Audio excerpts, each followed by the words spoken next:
like and subscribe to our YouTube channel, follow us on Facebook, Twitter, Instagram, heck, or even on TikTok. We're excited to engage with you. We hope you'll join us moving forward.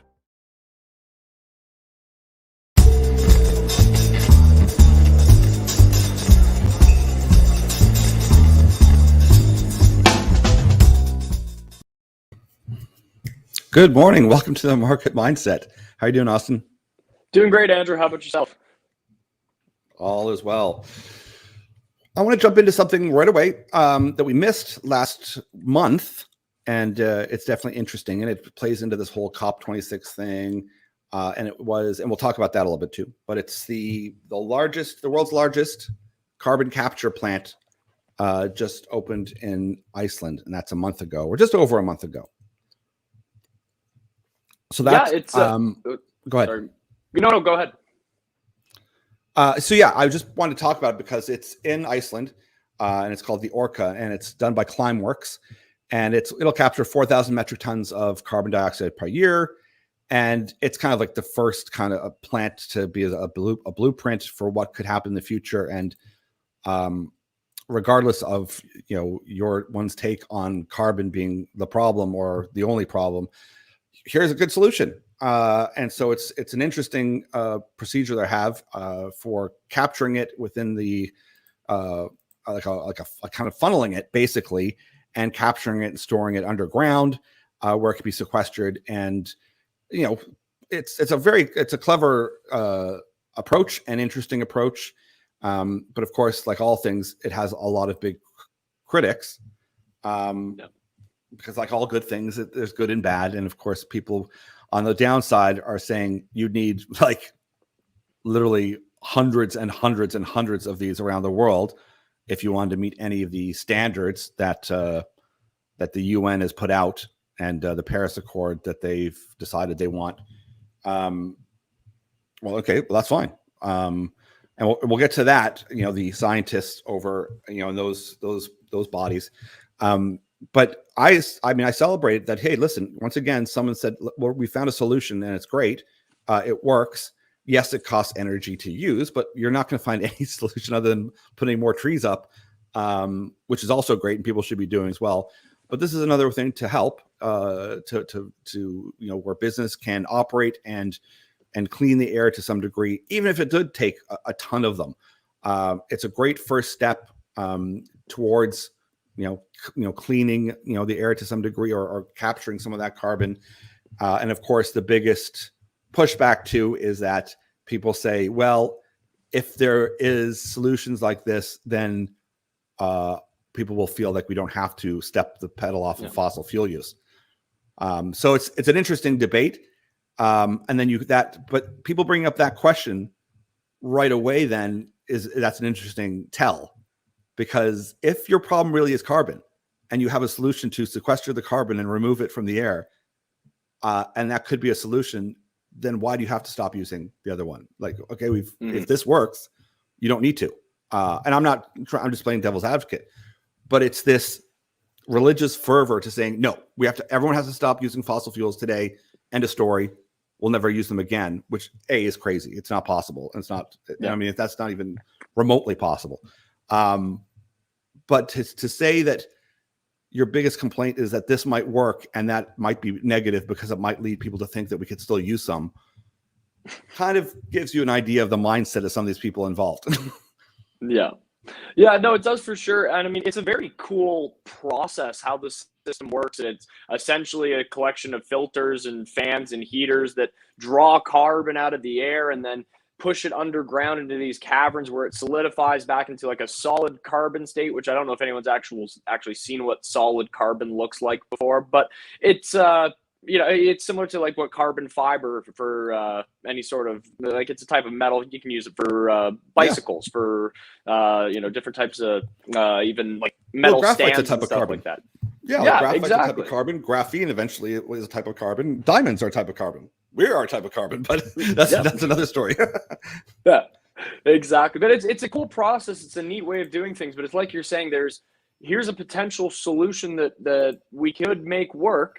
Granted, you're going to need a lot of them, but it's something that can actually help meet these targets and these lofty expectations that are being set out there.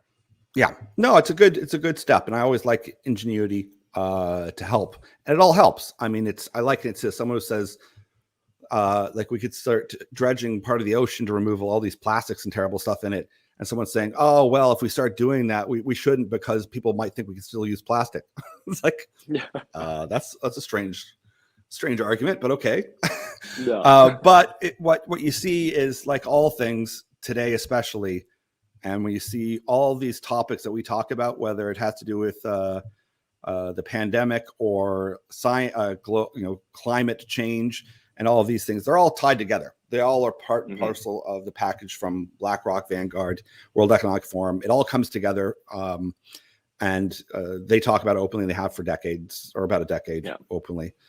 So one has to be a little skeptical of the intentions of those involved, because they have massive financial stake in these things, which is also why we cover it, because I'll say, listen, doesn't matter what my opinion is on these things, they're pushing this forward. So if you want to make some money, the biggest shift is in these sectors, and the biggest shift is towards this electrification, but also switch to energy. But at the same time, like, at the meetings there in Glasgow, you had a number of ministers and people, up saying, we need to end mining. We can't be doing this anymore. And you go, the disconnect here from reality is huge. Because if you read any of the UN reports, they require there's their critical metals list. You go, well, if you're not using fossil fuels ever again, and you're never going to mine again, what are you proposing? What are we gonna do? Yeah, and part of it is there's a lot of just BS, right? They're politicians. They're not. These are they probably don't even understand what they're talking about. I don't have a lot of hope in many of them. Two, they're out saying what's going to get them elected, and they think these talking points will help. But three, and also quite possible, they just literally don't understand where energy comes from, or where anything comes from, where Bitcoin mining, where technology, any of it comes from, and how it's made. And sometimes that's the case. They just don't understand energy at all. And there was an interesting document from the BBC, printed just 2 weeks ago or so, is from documents leaking nations lobbying to change the climate report. And I mean, we could go all into this a lot, but I mean, it talks about, nations that want to push coal, because coal's been going through the roof, and China uses a lot of coal. They love it. They're not going to stop. They're not, in India as well. They're going to keep using coal, but it's a push, because part of this is a push of, redistribution of wealth by telling Western nations you can't do things, but it's okay for other nations to do so. And this is the part where you get into because this is the theme you hear in the US, where you get people alarmed and push back, is this notion of redistribution of wealth from those that have done well and have worked hard and paid tax and all that, to those that, and that's the typical far left strategy, is take from those that have and give to that. And I'm not talking about a billionaire and someone who's got loads of money. They're talking about the average person. They're talking about, we need to take from the US, from Canada, and give it to another country. And some people are fine with that. To me, I'm not. I mean, it's my family, my parents worked very hard to earn what they made, and they created a life. Why would I give that away to someone else that thousands of miles away? It makes zero sense. So it's one of these fine lines where the need and the want to do the right thing and to help is wonderful, but you're dealing with some of these people that don't understand, or they don't realize that. I mean, the number one emitter of carbon is, and say the US, is the government. So if people say, well, it's not you using your car, that does nothing. That's literally, it's not even a factor. But they want to paint it as being all these selfish people, individuals that are doing all these terrible things. That's not the case. It isn't. It is industry, and this is regardless of the intention or whatever else, the money is flowing towards these solutions. And that's what that's what we talk about. Is why would I fight that train? Like, why would I want to fight against the trillions of dollars that they're offering and putting forward?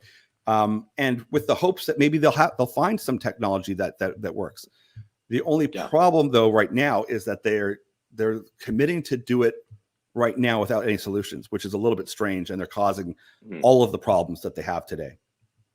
Yeah, exactly. And, it actually reminds me, I saw a really good interview that was done with the Premier of Saskatchewan over the weekend. And he's a big advocate for the way Saskatchewan handles their energy sector and the way that they do things in Saskatchewan. And he was, kind of talking about this COP26 and saying, look, it's interesting to me that, our government gets up there and says that we need to cut back fossil fuels. We need to put a cap on our emissions and all this stuff. He's like, what we really should be advocating for is, hey, if you guys took the standards, the levels of regulation that we have in Saskatchewan to make sure that this is being done clean and efficiently, if those were applied to the energy sector across the globe, emissions would drop by 25% overnight. Yes. Just by everyone adhering to those same standards. So rather than saying, this is all bad, this is all terrible, we need to get rid of this, saying, hey, this can be done in a smart, responsible way. Rather than just saying, okay, well, Western countries have to stop because India and China aren't stopping. Let's get everyone on the same page, do this correctly, and start bringing those emissions down across the board. It's an easy enough fix when you put it like that. But then, of course, as soon as you get the actual politics and global government, you realize that's not what it's about. Involved. Realize that's not what's happening. That's why anybody who they get frustrated with this, and I'm not talking about the kids in the street because that's just silly nonsense and it's noise, and they're doing their protests and whatnot. Anybody who's serious and looks at this becomes immediately frustrated because they start to realize that. And they start to realize, wait a second, this isn't as difficult to implement. And if you look at Canada, I mean, the biggest joke in Canada is like last year alone, they imported $26 billion worth of oil and gas from Saudi Arabia. Yet they're like, oh, no, we're not going to go to Alberta. Not at all. We're going to shut that down. Yeah. You go, well, you haven't stopped using anything. You've just bought it from somewhere else. And that's somehow it's the not in my backyard. Yeah, but we're not doing it. Someone else is doing it. So that kind of, it's the ultimate virtue signaler type of approach is, I want someone else to do it, but I'm not going to do it myself, but thank you for it. And it's that hypocrisy. It drives me nuts. And regardless of where you are on ending oil and gas, when you see that, you go, they're getting it from Saudi Arabia and taking it gladly, but they just won't take it from their own country. You go, that doesn't make any sense. And that's the type of people you're dealing with. So it's also that, they tend to be pretty disingenuous. And most of them, if they have any concept of reality, know that we can't just go like that and just stop. So there's lots of forces at play. And it is complicated, that's for sure. But our kind of stance is there's certainly opportunities in oil and gas, without a doubt. And there's tons of huge opportunities in the other, and there always will be for oil and gas, whether you're talking about as far as capturing methane for graphene. There's other uses for it. So not just saying, just to use it for energy, for tankers and whatnot. There's other applications. And that is, just kind of highlighting to people, this is where the world's big powers, when they meet and they discuss how they're going to do things, it's good to know like who's involved. It's BlackRock, it's Vanguard, and if they tell you they're putting money towards something, then that's probably not a bad investment. So I think it comes back to when people say, "Well, Andrew, that's your opinion on things." I go, "No, it's not even my opinion. Like I'm just telling you, what's in the news. If you go scour around and you see, oh, okay, what are they saying there? What are they actually saying there? What is BlackRock actually saying?" And they're saying, "Well, we're not going to divest of our oil and gas assets either. We're talking a lot about, we should," and I think, but they're also like, well, we're not going to quite divest just yet, because why would you? It's made a ton of money in the last 6 months, a year. So follow the money. Exactly. Well, and like we continue to say, is that you're not going to be able to achieve any of these goals, reach any of these climate targets, reduce emissions in any sort of way without using the current infrastructure that we have in place. And that infrastructure an economy completely runs off the back of these non-renewable resources. And yeah, would it be great if over the next period of time we can phase it to a place where our infrastructure and our economy isn't dependent on that? That'd be great, sure. But you're not going to get there without using what you have in place. That it ties into another thing that I was going to mention today, and it should make for an interesting and probably positive week in the stock market, at least, is the Americans finally getting that infrastructure bill over the line. I know it's been knocked down a few $100 billion from where it was, but what's a few $100 billion to the U.S. government, you know? Yeah. Well, once you say trillion 5 or 6 times, it doesn't. It's like, oh, that's not too hard to say anymore. Yeah, it's just a couple trillion, a few extra trillion. But the package that they actually got passed is very good for the actual U.S. economy. And I mean, obviously, being in Canada, we know that our economies are closely aligned, and I would say more closely aligned now than they ever have been. But you know, $550 billion in new investments for airports, waterways, public transit, stuff like that, roads and bridges. They're going to be expanding the broadband network in the U.S. They're going to be updating the electric grid. Lots of money going to lots of good places. So I think you're going to see the stock market respond well to that. I think you're going to see a lot of the companies that we like will have very good results on the back of that, because you're going to need a lot of mining to do that. You're going to spend $550 billion upgrading infrastructure. Man, that's a lot of mining you're going to need to get there. Electric car charging stations, upgrading that power grid. You don't think you're going to need a lot of copper for that? You're going to need a ton of copper for that. So really encouraging. Glad they finally got something done. Now we'll see how many years it takes them to actually start to get anything rolling on it. But at least it's been earmarked. That is huge, and that's great, because without a doubt, for years people have known that U.S. infrastructure desperately needed not even some love; it needs a lot of work, and to have that passed, to get that ball rolling is awesome.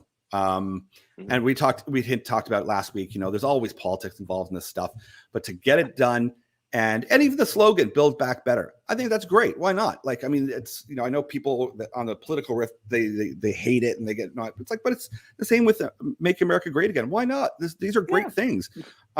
You should want your country to be great and to build back better.